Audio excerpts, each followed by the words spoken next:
it's quite typical these days for film studios to what's called double vendor or even triple vendor.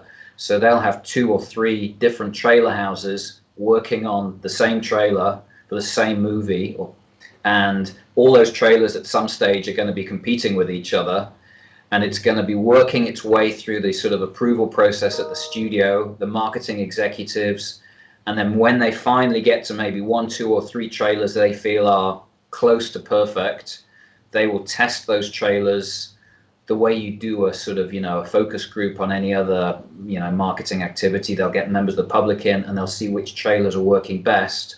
And then on the basis of that feedback, they may then even come back for further refinements. They may say, actually, the feedback was that the back end is too aggressive, so we'll have to go back and we'll have to take stuff out. We'll have to rework some of the music. So it's a constantly, ongoing process. Very, very rarely music is written from scratch for a trailer, but it's just so unusual these days. And one of the reasons for that is because the studios are insanely possessive and private and secretive about the footage that they're able to release. And I think with good reason, because Joshua was telling me there's a problem with the stream. No, yeah, don't forget that. No, we're good. We're good to go. We're good to go. Okay. So very occasionally people will. I seem to recall. I think Avengers End Game. I think that may have been. We weren't involved on that, but I've heard on the grapevine that was actually written pretty much on site on the studio because they didn't want to release any of the footage, because obviously as soon as they release footage to a trailer house, then it goes to a music company. Then it becomes harder and harder to control where that's going to end up. So that's generally the way it works. I mean, there are variations. Every so often, we just get a quote request out of the blue for a track that somebody has used without us knowing it, and that's great. And they've just found the track, and it's just gone through the approval process, and everybody's loved it, and the editor hasn't needed any changes. But I'd say that's becoming less and less common. So usually there's a sort of collaborative element, and also from a composer's perspective, because if people watching this are composers, I think composers need to understand that if you want to write trailer music, it's not just about writing great music. It's about being able to respond quickly to a brief. So if somebody comes back and we need to customize your cue, you have to be available. Often the timescales are insanely tight, usually 24 hours. The trailer house will come back and they'll need tweaks within a day. Sometimes we'll get a call first thing in the morning. They'll want something by close of play. So it's tight turnarounds, and composers have to be able to work like that. It's tough. But the thing is, those guys are working super hard. It's a very, very high pressure industry, and we're just one kind of tiny cog within the big motor that makes it all work. Yeah, I mean, you hear about it all the time, like how many people are involved with just making a film in general, and then how many people you kind of have to get like approval, like a list of people that need to give approval and stuff. So, I mean, I get it. Even the videos that I do here on the channel, I have to do quickly. So I can't imagine if it's a film that's cost $200 million to make, like what kind of pressure that brings with it. I also saw on your site, on the client side, you can actually download stems and stuff. So I'm sure that helps people kind of sketching ideas. As you said, they probably have some knowledge about, how to chop something and move it, put an explosion. But I guess you can kind of look at it like, you said, they kind of pick the music before they begin to edit. It's the same thing with doing animation. You speak, and then you do the animation around that audio, because it's incredibly different to do it, the other way around. Difficult to do it the other way around. So I imagine it's the same thing with the trailer music. Like, you want to edit to the music rather than needing to change the tempo of a track midway to fit an edit that's already been made. So, I mean, I guess I should have known that from the beginning, but that makes much more sense now. Well, the thing is, everybody has always assumed that trailers come from the movie, that, somehow they take music from the movie, they take scenes from the movie, it's done at the studio, and that therefore it all just kind of fits together like that. And I think that the common misconception is it's a totally separate process. that it's like studios are divided down the middle. You have the production side of the studio, you have the marketing side of the studio. And I'm not saying they never mix. Of course they do. They have to communicate. But the marketing guys, their entire reason for existing is just to promote those movies. And so these are guys who are incredibly skilled in the art of advertising, and they know exactly what they need. And that process, when it comes to making the trailer, it's a totally new creative art form, if you like. And I think that's why so many people love trailers, because they're related to the movie, they're marketing the movie, they contain the movie, they embody the movie, but they're a totally different, you can cut a trailer 1,000 different ways from the same movie, and they could all be equally good. And that's why, we all love trailers, and we've all got our favorites, because they're just, what trailer editors can achieve these days. The craftsmanship now is just phenomenal. There's such great work out there. It's just become, just a joy to watch trailers. I mean, they're like mini movies, is the way I look at them. I actually enjoy, in some cases, the trailer much, much more than the film in the end. And I think that you're alone there. That really speaks to the craft of what you and your peers do, because it is a minute. You kind of have to have a beginning, middle, and leave it at the climax without any sort of resolution to keep people be like, well, what's going to happen here? I think that's amazing. And I've always, this was a dream when I was a kid. I never was like, I want to score films. It's like, I want to make movie trailers. Was like a kind of a dream of mine. That hasn't worked out, obviously. but I mean, it's just. It's a phenomenal thing. And I also want to talk to you about trailer kind of trends.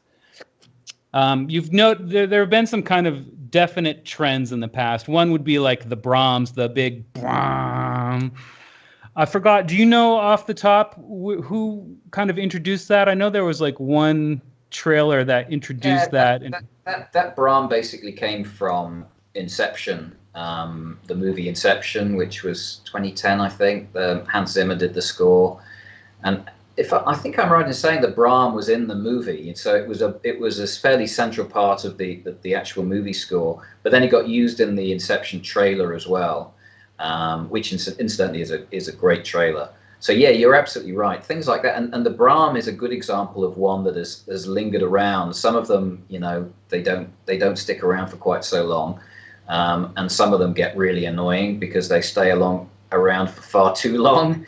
But, you have to accept when something works. A ticking clock, that they started appearing maybe 3 years ago. Ticking clocks were all over trailers, and they're still all over trailers. But they work, When you're building tension, it just does the job. And I'm forever saying in my album briefs, let's not have too many ticking clocks. Or if you're going to do a ticking clock, can we find a new way to do it? Can we do something with the sound? Can we turn the ticks into like a mechanical, metallic sound, or do something that's just a bit fresh? And I think that's the exciting thing about trailer music, is it does evolve. It changes all the time. And almost month to month, sometimes, a new sound will appear and you'll think, oh, that's cool. Maybe we could kind of, find a new angle on that. And every brief I write, it's always, the keywords are always innovation, originality, inventiveness. That's always what we're looking for. We're looking for those new devices, those new sounds, because that's what music supervisors are looking for. It's what editors want. It's what movie studios want. They don't just want the generic sounds, the same kind of epic orchestral arrangements that we've heard for years. And I think this is it's probably a common misconception among people who want to write music for trailers. They confuse music for trailers with a sort of, they identify as trailer music, and they think of trailer music as epic orchestral music, or sort of hybrid or orchestral or epic action, however you want to term it. And so they write in a certain style, and trailers, they're not really about a particular style of music. If you watch 20 trailers on YouTube now, you'll see 7 or 8 that have commercial tracks in them. You'll have 5 or 6 that are built around sound design. You'll have maybe 2 that use orchestral music, kind of weird, eclectic, world music in there. It just depends. There'll be some hip hop, there might be some rock, there might be a jazz track. And music for trailers is really about taking any genre of music, no matter what it is, and making it work in a trailer context, which primarily is about learning about the structures, learning about the cool editable moments that editors and producers are looking for, learning about the, some of the standardized devices that just work, learning about the pacing and the mood, the sense of anticipation, how to build tension, and then how to bring the trailer home in what we call the back end, the third act, the sort of hands in the air moment, if you equate it to dance music. And I think there are a lot of parallels between trailer music and dance music, incidentally, in terms of the way it's designed to get you emotionally. So that's kind of how I see it. It's not really a genre. It's more about an approach to whatever kind of music it is. And it's good to be a generalist, I think, with trailer music. It's very easy to fall into the trap of thinking, well, I need to learn about orchestral music and I need to learn about big trailer slams and making everything sound epic and huge. And then somebody's going to say, actually, we want something that's really intimate and just uses organic percussion and solo violin, and you have no idea how to do that. So, there's lots and lots of different styles that can work really, really effectively for trailers. And that's part of the joy of it. Every album is different, every trailer is different, every music brief is different, and you get to stretch yourself creatively, and it's great fun. Yeah, I mean, another trend when you're speaking about not being epic or so orchestral, over the top, Hans Zimmer-ish, if you will. I mean, he's one of the best at it, but I mean, that's why it's Hans Zimmer-ish is probably, a good adjective. But another trend that I've noticed is sort of a pop song sung a cappella with minimal piano is kind of the other trend that I've noticed in more than, in quite a few trailers these days. I mean, I guess that can't be done really by you, can it? Because it's got pop roots. Maybe they're going to use the actual a cappella, or they're going to use a singer. Like, has anyone come to you with that sort of project, or are you? Yeah, I mean, if you just want to take it from there, if you have a. I mean, you're absolutely right. There was a phase. I think it's possibly dying out a little bit now, where you had the wispy, haunting female vocal doing a cover of some well-known 80s track. Could be anything. Could be like Twinkle Twinkle. Absolutely. I think Twinkle Twinkle was one of them. As long as you do it right with the piano. Yeah. So, the thing is, it was really effective.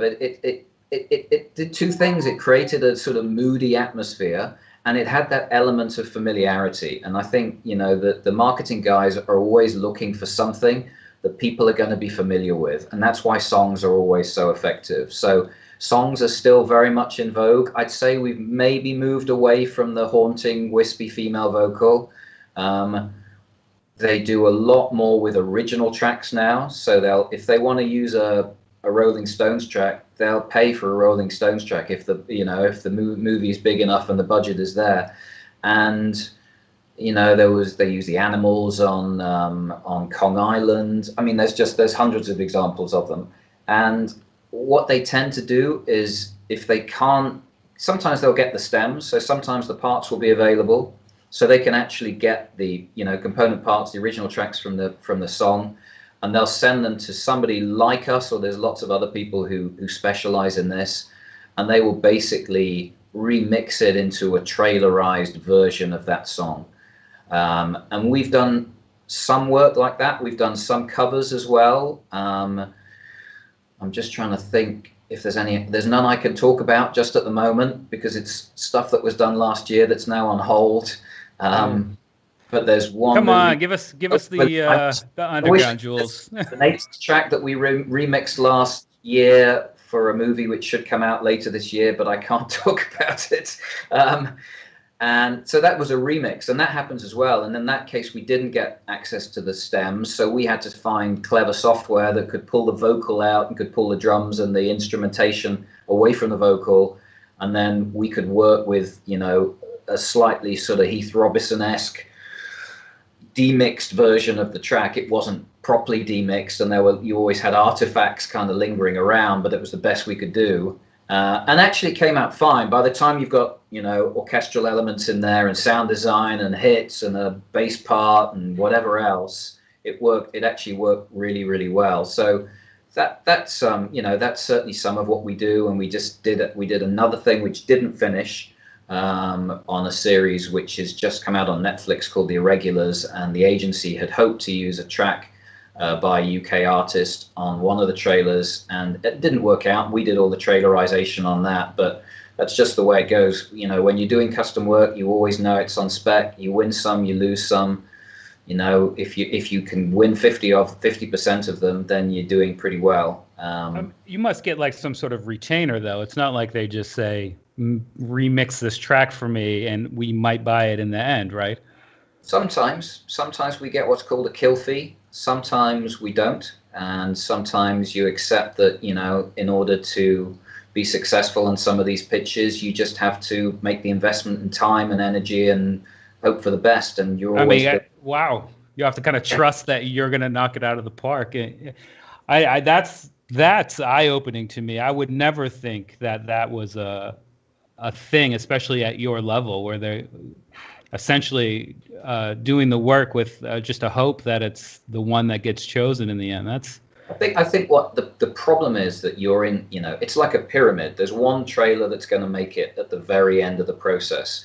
At the beginning, there are probably 3 or 4 trailer houses involved. Within those 3 or 4 trailer houses, they may, as I mentioned earlier, they may be running 3 or 4 different parallel edits of the trailer, all using different music. And then on those pieces of music, they may want options. So they may go to 2 or 3 music suppliers. So, at the beginning, at the bottom of the pyramid, you could be looking at 100 different pieces of music that are all in play for ultimately the same trailer. And wow. They're not all going to get paid. It's as simple as that. Some people are going to do the work. Some people are going to get a kill fee if they get a bit further down the line because they've been through revisions. Generally, if we start having to do revisions and work through refinements and that kind of thing, then we would hope that we would get a kill fee. But you're not going to get, properly compensated unless you're the lucky one that makes it all the way to the end. So you might have to invest in 3, 4, 5 of them just to win one. And that's just the way it goes. Yeah. I've never would have expected that. That is insightful. It's something that composers have to be aware of, because I think a lot of composers don't realize this as well, and they think that if they're asked to do something, and I always explain everything up front, I try and be as open and transparent with composers as possible, that when you do custom work, you hope it's going to be great, but there's a lot of pressure on you to deliver great work, but there's a lot of stuff that's out of your hands. You might just not be working with the trailer house that actually gets the finish, and that's not something you have any control over. All our kill fees we always pass straight on to the composer anyway. We don't keep any of that money, and it's not a lot of money. It might be $500, $1,000, and that might be it, and then we just move on and Whoa, pick us up. Hold on. $500 for a like a AAA movie trailer placement? I'm saying if you don't win it, sometimes we'll get more than that, but you have to. Sometimes we get nothing. Sometimes we will do all the work and we will get nothing. But then other times, if we are successful, and I'm not going to talk about what kind of money we get if we get the. That's fine. I get it. I just 500 seems so low to me. If you get the finished trailer, you're making good money, and so that's why you have to be prepared to invest in some of those projects that may not come off. Because when you do win one, it pays for the other ones that you didn't win, basically. But it's tough for the composers, and that's why we try and we keep when we do custom work, we keep our composer groups really small. We don't get 20 composers involved on a custom, because that's not fair. That's just diluting everything even further, and those guys then are competing against each other. So we might use 2 or 3, because we've got to present maybe a couple of options.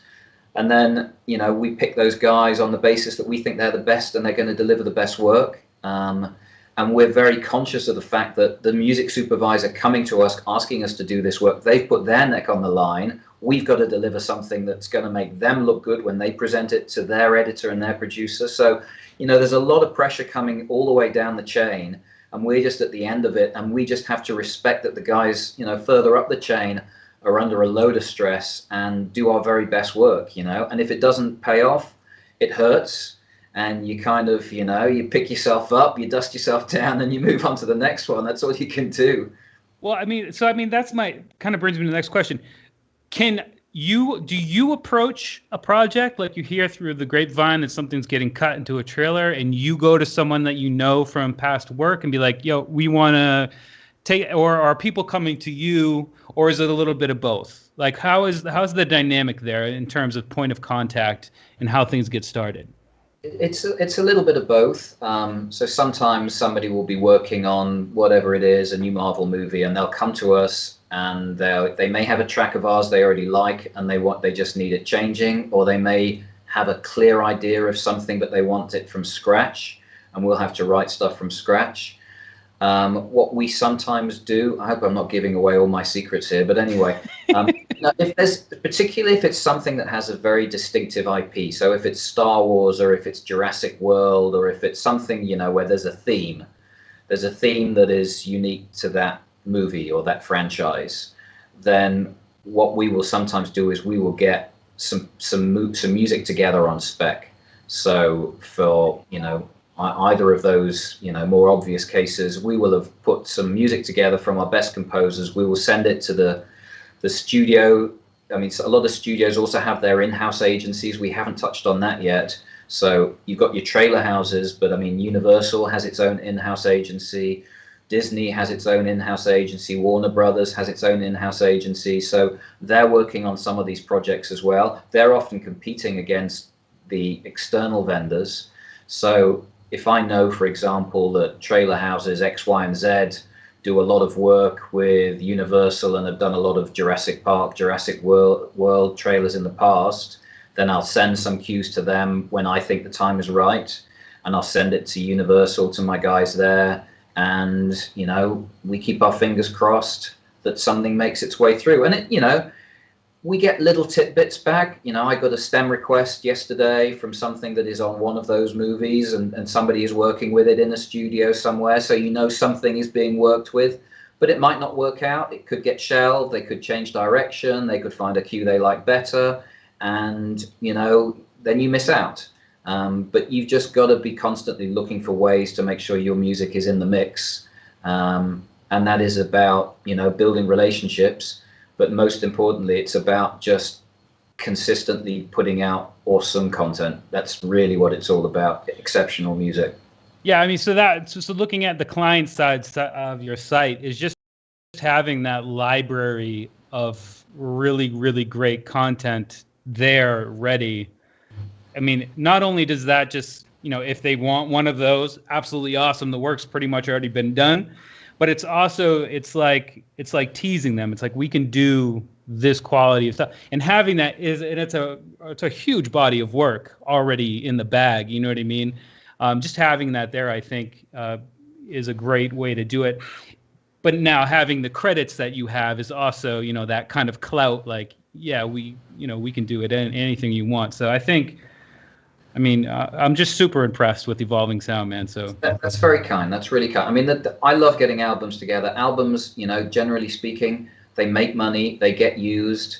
After 12 months or so, we start to put them out more broadly. So we don't just keep them exclusive to the trailer industry forever and ever and ever. So they start to they can be used on TV more widely. Then we have a network of sub-publishers internationally who can start using that content. So it's not like they're there, and if they don't get picked up in the first 12 months, that music will never earn any money. Then it just kind of becomes like other production music. It could be used in show, it could be used on TV spots or TV commercials, or just listen to, Jules. I mean, they're so good, and it's just like a trailer where it's a story. Like, I mean, just listening to it, you get the feels, and you can kind of even create your own trailer. I know that's not the kind of the aim of these, but I mean, they're just so fantastic. It's just like if you listen to classical music, it's just classical music in the modern, in the modern design. And it's just, I mean, you've got quite a lot already available to the public. So again, I urge everyone that's watching, that's interested in this sort of stuff, to go check out what's there, because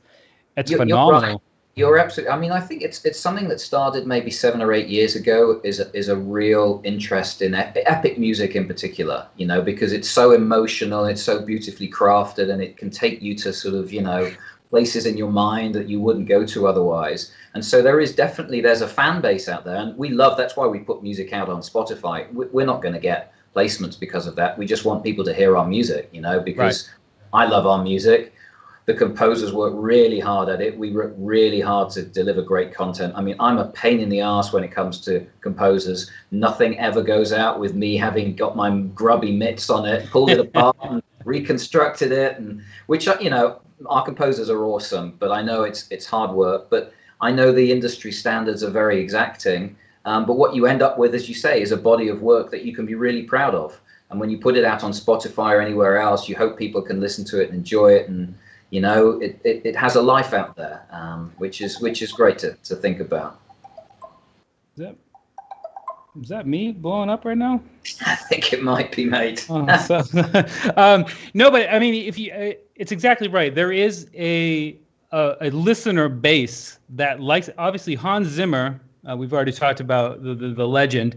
Does live concerts of his because it's just that good. I mean, the Pirates of the Caribbean live, the theme song.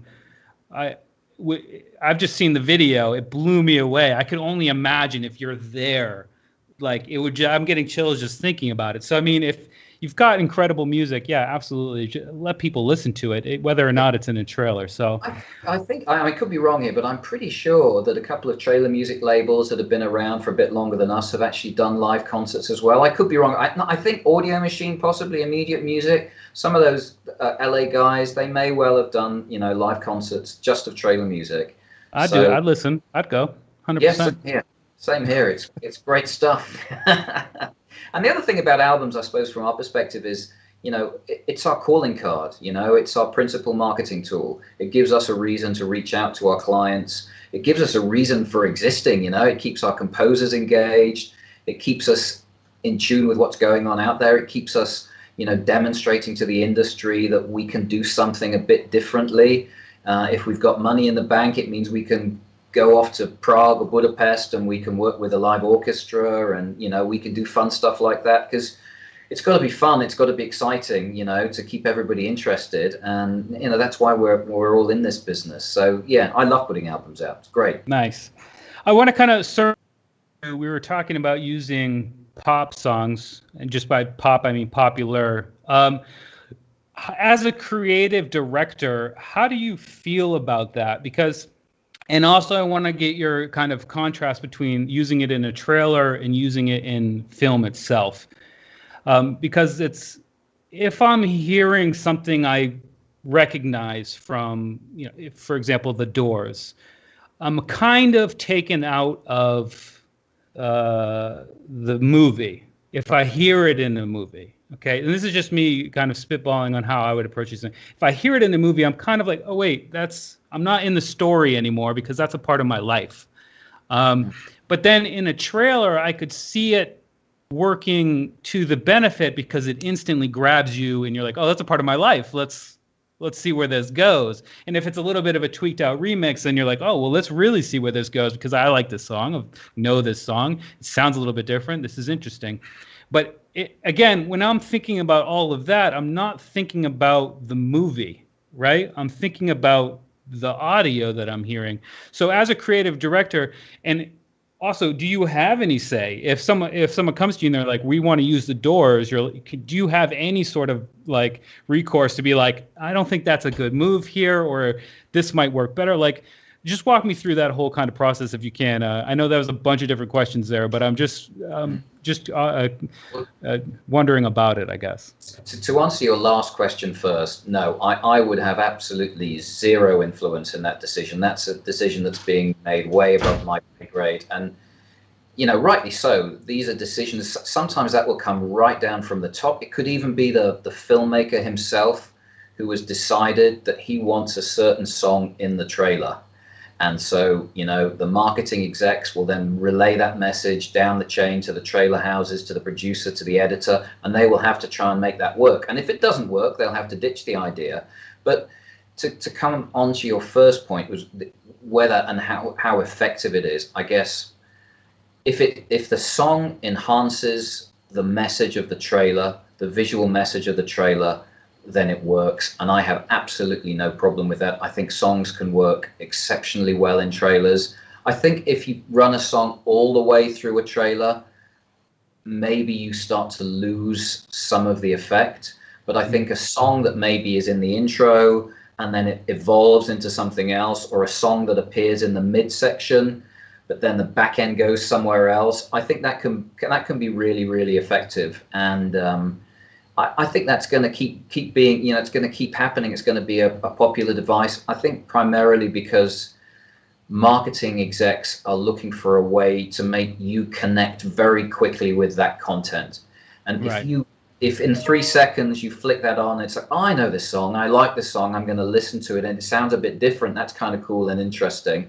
And you're also absorbing the visual message, and so you're learning about the movie and when it's coming out and who's in it and so on and so forth. Then that plays to what they're trying to achieve, which is that they've got a connection, they're building an audience, and they might not do it on every trailer. They might do it on one trailer, and then on the next trailer they may go more instrumental, and they may go more kind of direct emotional route with something that's bigger and epic and more epica. And it's okay. We get it. It just you know what I'm talking about. So yeah, it's I think that the great thing about trailers is it's all up for grabs. There are no hard and fast rules. Whatever works. If it's spoons, if it's Fijian nose flute, if it's a commercial song, it doesn't matter. If it delivers the right effect, if it enhances the message, if it makes people go and see the movie, because at the end of the day, that's all they really, that's all that really matters. Then that's fine, And I think a lot of trailer music companies, they make their bread and butter from doing trailerizations and from doing covers. We haven't done a lot of it. We've tended to focus more on original content, instrumental work. But that's just what I personally like doing. That's where our composer's strengths lie. Other people have tended to focus more on enhancing existing content and making that work for trailers. So there's a big enough marketplace out there. There's lots of different trailers. There's lots of different ways to skin a cat, and I think songs are a really valuable asset. Okay, I think it's time. We're at 150, or would it be 550? So I don't want to take up too much more of your time, but I got some user-based questions here, and if you'd like to field these, feel free to pass if you want. Just hard pass, that's fine too. Okay. You're here for us, and we appreciate it. Someone's asking for advice for people looking to get a job as a composer and or a sound designer for the video game industry. I'm not sure how qualified you are for that, but maybe your work as someone who's done music for video game trailers, maybe you'll have some sort of helpful advice there for them. Sure.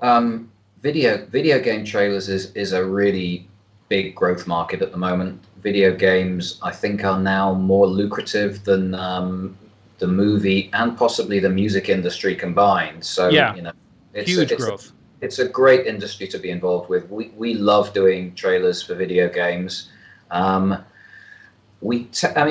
are certain agencies who specialize in doing certainly the marketing for video games. They do video game trailers exclusively, some people.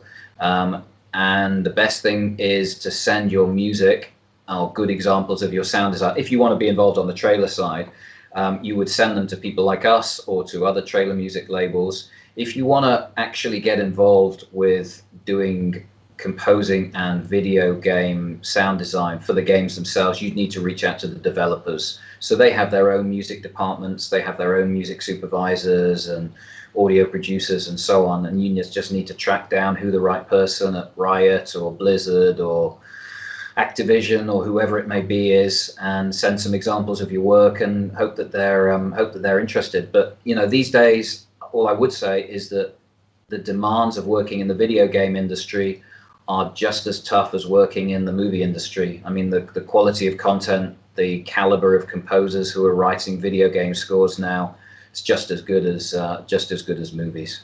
Super competitive. That's where the money is. That's where you can expect the talent to be in full force, I would imagine. I mean, there are people who are doing it for the love, but we all got bills to pay. The other thing is that I've never I've done like tiny interactive projects a long, long time ago. I've never scored a video game, but I do know a few people who do, and there are distinct skills that you need to know if you're going to write for video games. It's not just a linear process where you write a 2-minute cue for a particular scene. You have to have a sound bed, and if the protagonist suddenly gets involved in a boss battle or whatever, the music needs to seamlessly migrate into something that's more intense and more action-packed. So there's a lot of technical stuff involved in video game composing that you perhaps don't get on the movie side, and it's worth maybe studying that. I know there are a lot of courses that cover video game composing,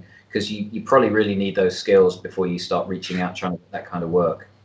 Yeah, I would imagine that, the person said composer / sound designer. I think those are two completely different, sometimes related, but for the most part, completely different fields, especially in something like a video game where, actions cause sounds. And then, like you said, moments change the music and the pacing and everything. So, yeah.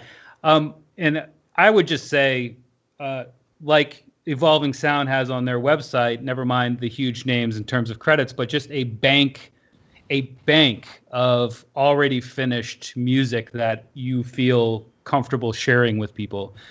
The more, if I go to your site and you have 100 tracks that are beautiful, I'm going to come to you because I have a feeling that if I need a change, like you said earlier, things happen quick and you got to be able to do it.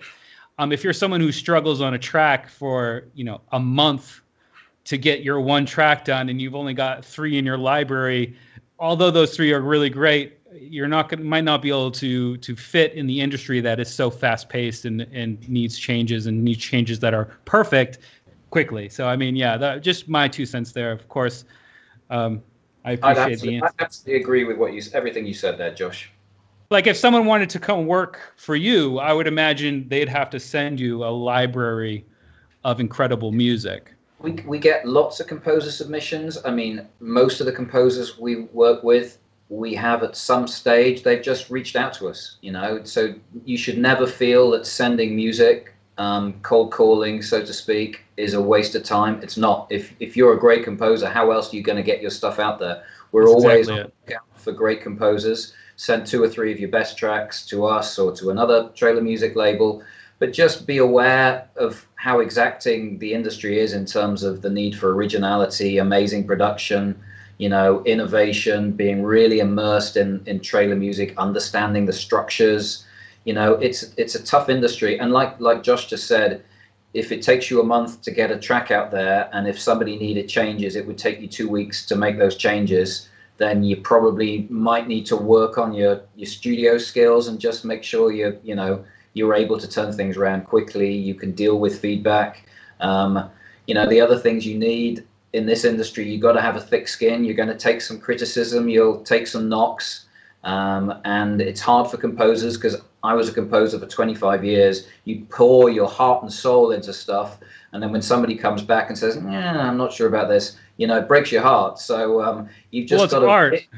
Yeah, exactly. Yeah, for you, it's like an artistic vision coming to fruition. And then someone's like, it's kind of shit with the movie we're going with here. And like, I'd say like any music business, or really probably any artistic endeavor, is that like, it's not personal. So no one's really saying you're shit. They're just saying it's not going to work with what we're doing right now. So yeah, that's a good point to bring up, is thick skin, especially in a $1 billion industry, is a necessity. I mean, you hear about it from actors and the Hollywood, whatever is, but it's the same thing with music producers, the people behind the scenes. You're just going to have to take it and make the changes necessary.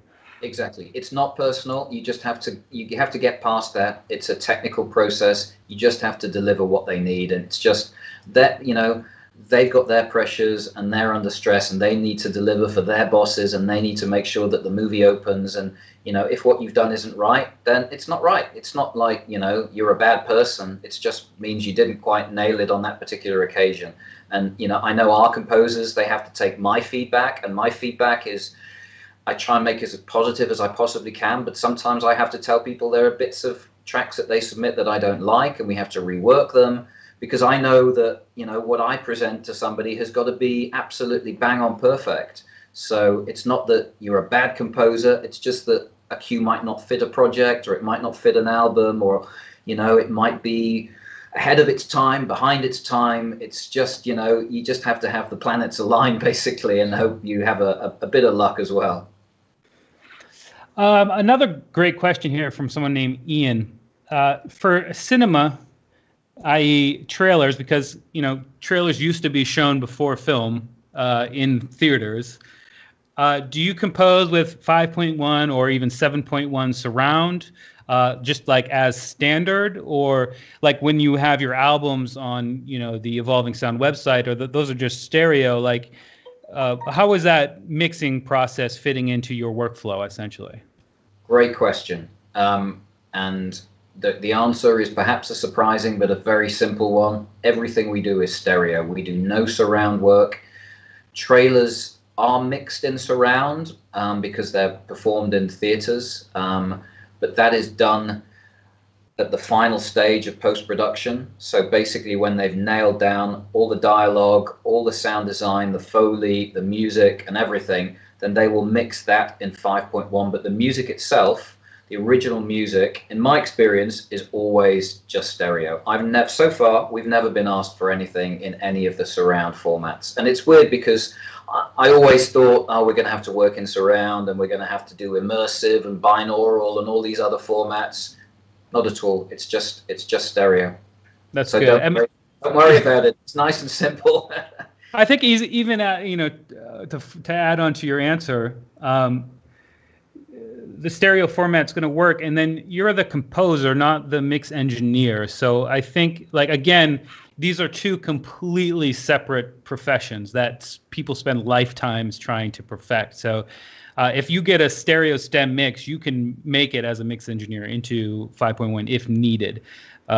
So just to help there, Ian, I hope that answered your question. I think Jules pretty much covered it. Another great question here from someone named Tom is, how much of your day is dedicated to watching other people's trailers? And if it's a lot, how do you stay away from maybe emulating? I wouldn't want to say copying, but like, how do you like, oh, that Brom trend is really working. You know, how do I decide to use it? Do I feel dirty because I'm using it? Like, talk to me about that, because I mean, as someone whose job is trailers, I imagine like to start your day is like, let's just go find those like trailer compilations and just watch and maybe make notes and whatever. So if you want to let us know. Yeah, it's funny. I go through phases. Like if I'm working on a new album brief, then I will watch a lot of trailers. I don't always have time during the day, if I'm absolutely honest, to watch a lot of trailers. Sometimes a new one will pop onto my radar and I'll check it out, and I might make some notes. But the other thing is that, you know, this comes on to the second part of the question. It's very easy to fall into the trap of constantly trying to emulate what's already out there. And I just don't believe that that's the recipe for great work. I mean, you have to be immersed in trailers. I can't pretend otherwise. You need to know how they work. You need to know what the core ingredients are. You need to understand the structures. But you also need to be doing something that's new and innovative and original. And that's something that will not come from watching lots of other trailers. You may get inspired by other trailers, and you may think, geez, that guitar, I hadn't thought about, you know, doing something with rock guitar, and you may be able to take that and put it in your music. But by and large, I think the inspiration, you know, comes from inside, not from outside. You just have to couple that with an awareness. It's just a general awareness. You know, there are certain things that come into fashion and then they go out of fashion. And I don't know, rock guitar trailers were very big like 5-6 years ago, Mad Max and stuff like that. And then they just kind of went out of fashion. And I don't know why people stopped using it. They'll probably come back into fashion in a year or so's time. And, you know, massive epic orchestral and lots of choirs was really in fashion a few years ago. And then choirs kind of went out of fashion, and the big kind of Barana choral thing just started to become a cliche. So, you have to have an awareness, but at the same time, I am attracted, and music supervisors are always looking for new stuff. They want fresh stuff, but they want it coming from a position of somebody who really understands the industry, who really understands how an editor works, what the cool editable moments, how they get used, why you have them, where you have them, how far to push a build, how much is too much, how much is too abrasive and too distorted, how much is too gentle and too understated. It's just a sensibility that you develop, I guess, from watching trailers, from writing your own music, from getting critiqued, from sending music in and getting feedback. And it takes time. I think a lot of people feel that trailer music is something that's easy to write because musically it's often quite simple, and it is. A lot of trailer music musically is quite simple. Some of it's beautifully, involved and harmonically complex, but a lot of it is fairly straightforward. So some composers will look at it and think, I can write that. There's only like 4 notes in that string ostinato. I can do that. But actually, it's not really about the musical content. It's about everything that's going on around it. It's about knowing when to change, when you need a new chord, when you need a new signature sound, a new riff, or whatever it is. And that comes from experience, and that takes a certain amount of time to acquire, I think. I've lost track of whether I answered the question. No, you nailed it. I mean, that's exactly it. I think you're writing, you have to kind of have like a visual in your head, and you kind of have to know about beats of a trailer. I mean, they're not all the same, but they all have kind of similar elements, I would imagine. Knowing when that is and when to have that happen. On your point about simple stuff, I mean, in EDM, so many of the songs are so incredibly simple. It's mind-boggling, but that's not what's awesome about it. It's about the sound design in that case. It's about how that synth sounds is why it's so incredible. It's not about the notes used always. I think there are a huge number of parallels between EDM and trailer music. A lot of people think it's all about classical and orchestral music, and that's what trailer music's about. I think if you're a great dance producer and you understand how to pace a build, how to get a crowd excited, how to drop and then just drop to a heartbeat and just have people go crazy, and then just go, mental in the back end, the hands in the air moment. If you have a really good handle on that kind of pacing, then a lot of those skills are transferable to trailer music. And you're right, it's a different type of understanding. It's not as musical, it's not as harmonically based, but it's just as valuable, and it's more sort of production orientated, and it's still really cool. Yeah, for sure. I got a couple more questions if you have time. I know we're a little bit... No, we're good. Okay. Let me see here. How do you manage to get the James Bond seal when you have to compose for films and at the same time not get caught in that seal? I don't know what that means. Perhaps you do. The James Bond seal. I've no idea what that means. I mean, the James Bond thing that I did was it was a behind the scenes kind of one of those making of pieces for James Bond's Skyfall, and to be honest, it was a very simple scenario. It was a piece of pre-existing music that I did for a production, sort of cinematic production library. God, it must be 10, 15 years ago now. And they just picked up that music because it happened to work with that particular piece that they were cutting. So you've got to have your music with a good publisher or a good label who is getting your music in the right places at the right time. That's what it's all about. That's how you nail those placements. I think this James Bond, it was in quotes, seal. I think this has to do with some sort of thing. I don't know if it's like the same James Bond track being remixed every time or something. I don't know if that, but I don't know. That's an interesting one because, I mean, if you do the music for a James Bond trailer, you're obviously going to have to work in elements of that James Bond theme in there. And that James Bond theme is not something that you own. So you are not going to own all the publishing to that track. And that's the same for Jurassic World or Star Wars or Mission Impossible or anything else. You're going to be working with somebody else's ideas, but you're going to be interpreting it in a slightly different way. So yeah, that's a fairly complex area of publishing that probably this now might not be the best time to go into.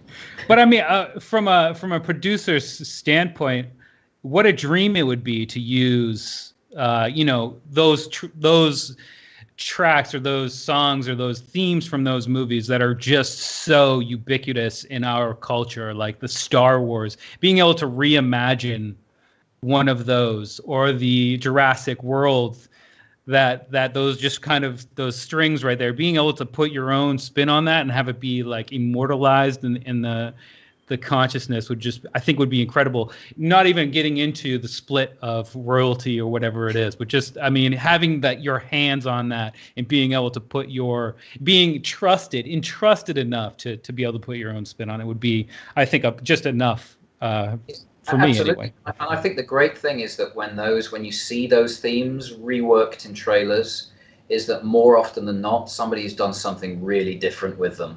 They've turned the Jurassic World theme into like the Jurassic Park theme. I think on one they turned it into like a music box theme, and the girl's in bed, and you see the shadow of the Velociraptor above her head. It's creative ideas like that, but you've got this fantastic sort of association with the piece of music that you're using that you can fall back on, which obviously is a gift if you get that chance. Yeah, absolutely. Another great question here. As someone who is so involved with trailers, what are some trailers that you could recommend, either maybe a few from Evolving Sound and maybe a few from outside of the company? Maybe you can approach it in a sort of a visual and music blend, or just a music focus. Like, what are some things we should check out besides going to your website and just watching all of the trailers that you've done? Okay. My favorite trailers from last year, there was a series on HBO Max called Raised by Wolves. I don't know if you've seen that. It's a Ridley Scott series, sci-fi thing. And the first trailer for that is one of the best trailers I've seen in the last few years, which I just learned, I think, that they cut in-house at HBO, which is amazing. And it has just really dissonant sound design through the first 2/3. It's like there's no rhythm. It's a very dark, sort of slightly unnerving feel. And then it has these glitchy strings, sort of almost neoclassical strings that sit over the sound design in the back end. That, I think, is just an amazing trailer. I thought the trailer for Joker, I think it's the first trailer, the one that uses the Smile song, and you've got this horribly troubled, dark, tormented character, and you're seeing the suffering and the torment he's going through, and then you've got this Smile song, which is like a sort of crooner song going on in the background, which I think Jack's film, The Agency in LA, did. That's superb. I mean, the other classic, one of the classic trailers of all time, is probably the 1979 Alien, the very first Alien trailer, which just gets faster and faster edits and more nasty, intense sound design. There's no dialogue, I don't think, which was quite unusual back then. Although maybe that was just before the whole, Don LaFontaine voiceover thing started in the 80s. They came from. So that's a great trailer. Oh, what else is worth checking out? I tell you, in the Alien trailer, they did something very similar 2012 with the Prometheus trailer. So they did a very similar approach, but kind of updated, and that was really, really effective. There's just the thing about the trailer world now is that the level of craftsmanship is so high. Every trailer is amazing. I thought the Black Widow campaign was superb. The music choices there were great. What else? What about Evolving Sound? What are some of the more the projects that you're more proud of? If you, I mean, I don't want you to throw anything. We're not throwing anyone under the bus. Just some of the ones that you remember the most that you were really proud to have been a part of. We love doing the Westworld stuff. We've done two. We've been involved on season 2 and season 3 with Westworld. They do great campaigns. We did 2 theatrical main trailers in the last couple of months. One was for a Kate Winslet film called Ammonite, which is our music pretty much all the way through. It's a beautiful piece of music by Stefan Fischer, built around a solo violin. We did Robin Wright's directorial debut, which is called Land, which just maybe in the cinema at the moment even came out quite recently, which is again is our music, I think all the way through. That was customized, so we had a great cue off an album called Vanguard 1, which again was solo strings, actually a lovely cello motif, and then they came back to us and they needed it bigger and more intense, more emotional, slightly more epic in the back end. I checked those two out. I mean, look, we've been very, very fortunate. We've worked on some great stuff. Not a lot of theatrical, obviously, at the moment, but I have to check our work page to remind me what else we've done recently. I lose track sometimes. But check Ammonite and Land out for a start. Yeah, I mean, I highly suggest, this is like the 5th time on stream I've done it, but to check out your website, both just you'll have the list of projects and you'll be able to just watch the trailer right there, but also the client side where you can just listen to some of the pieces of music you have in your albums and just on display there. And you said you have a SoundCloud too, is that right?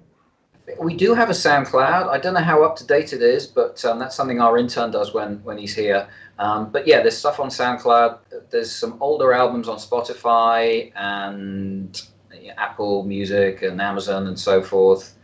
We can't make, unfortunately, the newest albums. We have to keep them exclusive to the trailer industry, usually for at least the first year or so. But whenever we can, we try and put stuff out more widely, and then it goes out on all the usual reputable streaming platforms.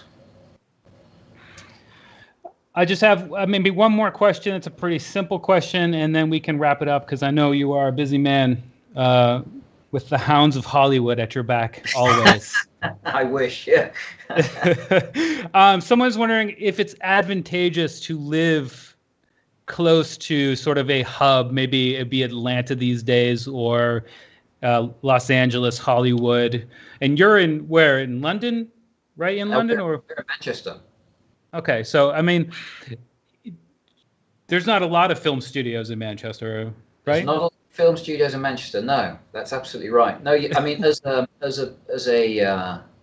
composer or as a business, I mean, as a business, we would benefit from being located in LA. We have a creative marketing manager who works in LA for us. We're actually just recruiting a business development manager in LA. Obviously, for film trailers, LA is kind of where it's at. There is some work in New York as well. London has some trailer houses, and then after that, there's a few scattered around continental Europe. But LA is probably where 80% of trailers are made. But to be honest, these days, I go over there, or I would go over there normally 2 or 3 times a year. I see clients. We have somebody who could take meetings there. Our composers are all over the world. Some are in the UK, some are in the US, some are in South America. They're absolutely everywhere. So, we're pretty connected these days. It's not as important as it used to be, either as a composer or probably as a trailer house. There's some great trailer music companies in the UK. There are some on the continent. Obviously, there's some great ones in LA. Maybe they get a bit more of the custom work because they're on the trailer house's doorstep. That's a possibility. But I know I have some clients who say they like working with a UK music house because it means they can give notes at the end of their day. And then when they get up in the morning, they have stuff that we've been working on all day. So it can kind of work both ways. I'd say it's probably less important than it used to be. But good question. Even more now after this last year than perhaps before then. But yeah, I mean, with the internet, how fast it is, and in the end of the day, it's really who's making the best stuff. I wouldn't care if you were in, Yugoslavia, in a no-name town. If you're making what I need or want, then that's it. Yeah. But yeah, I mean, that is a great question. You would imagine, especially if you're making film, then you kind of need to be in LA. You know what I mean? If you're an actor or something. So there might be a little bit, yeah. But that's great. Jules, thank you so much for taking the time today and answering my questions and fielding them so wonderfully, and not chastising me for knowing absolutely nothing about a field I used to dream of being in. But you have really enlightened me, and hopefully the people watching this now and the people watching it in the future. It's been an absolute pleasure. And again, I really appreciate you taking the time to sit down today. And perhaps we can come back and do another one and see what you've been up to in a year's time, because it's been, as I said, an absolute pleasure to chat with you. And let's keep it going. I've loved it, Josh. Thanks so much. Thanks so much for inviting me. I hope people have found it interesting and useful. And yeah, good luck with the ones that are coming up. I hope they all go well. Yes, me too. So many coming up. So much to do. So little time. But thanks, Jules. I'll let you go now, and hopefully I'll talk to you again real soon. And if you need anything, you know how to get in touch. Will do. Thanks, Josh. All right. Ciao, ciao. Take care, man. Bye. And if you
Joel, we need to turn my mic on, man.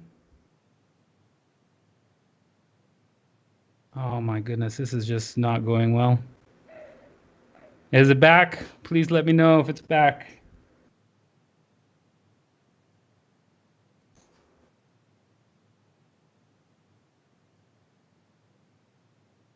Joel, am I back on? Okay. You guys getting the sound? There's a little bit of a delay. I apologize. We're still trying to figure out the streaming stuff. But hopefully, okay, it's back now. Oh my goodness. So you missed so much of what I just said. I apologize. It's been a rocky road today, but we're getting a hang of it. Okay. We got a lot of we've got a lot of live streams coming up. So this has been a heck of a ride, but we'll get all of these things sorted for next time. But I want to let you guys know, thanks for watching. We've lost about half of you already because of no sound, and that's understandable. But I've got a bunch of live streams coming up, all centered around music for film and video games, and I'm just going to read the list right now. So definitely check it out and be subscribed with the bell icon to be here for those. On Thursday, I'm going to be talking to Everyone You Know, which is a band out of the UK who I discovered through FIFA 20. They have a track placement in FIFA 20, She Don't Dance, and it's a phenomenal track. So I looked them up, and I like all of their music as it happens. So hopefully you do too. Definitely check them out, Everyone You Know.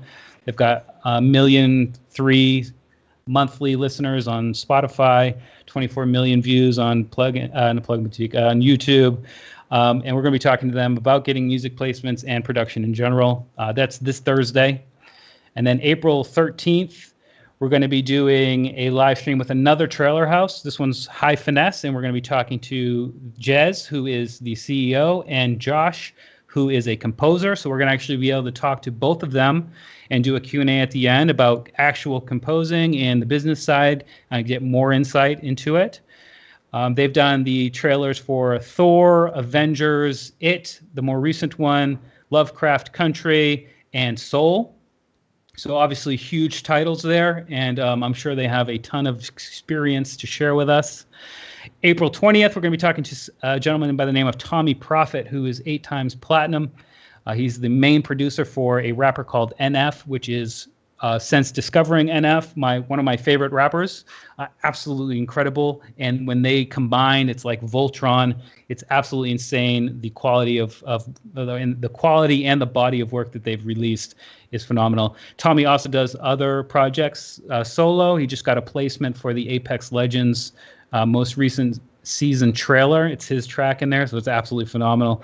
And a bunch of other, I believe, Grey's Anatomy and Hunger Games. So he's got lots of placements everywhere, and we're going to talk about getting those placements and music production in general and working with the NF. April 27th will be Sebastian Arocha Morton, who is Grammy-nominated sound designer or composer for Little Miss Sunshine. He's also got work on Madden 19, the more recent RoboCop, Mr. Robot. So more on the composing side rather than the trailer side, but still music for film. That's going to happen on the 27th. And then April 30th, we're going to be doing a Serato live stream with a product specialist from their team. Is going to do a whole studio demonstration for us. And then we're going to talk about it. And we're going to do a Q&A for all of these. So make sure to be tuning in live to get your questions into these people. And that's going to have a ton of really incredible giveaways. So mark your calendar, because that's going to be an insane show and tell and giveaway. That's on the 30th. And all of these are going to be at or around 5 p.m. UK time, so right around the same time we started today.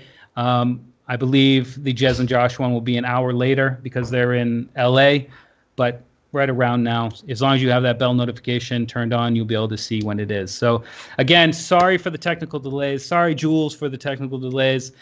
Sorry to have my mic muted for about 5 minutes just now. We're trying to figure it out. We're trying to do these and get them as seamless as possible for the future, but we want to be doing a lot more. And every month we're going to be trying to do sort of a theme. Maybe it will be techno producers and then plugin developers. And just if you have any recommendations or suggestions, leave them in the comments. We read them all. But I'm going to go ahead and let you go. I'm tired. I'm stressed out. But I'm glad that you got most of the conversation, and hopefully you gleaned some insight into working in the trailer industry and had some of your questions answered along the way. But anyway, I'm Joshua Casper for Plugin Boutique, and I'll see you in the next video or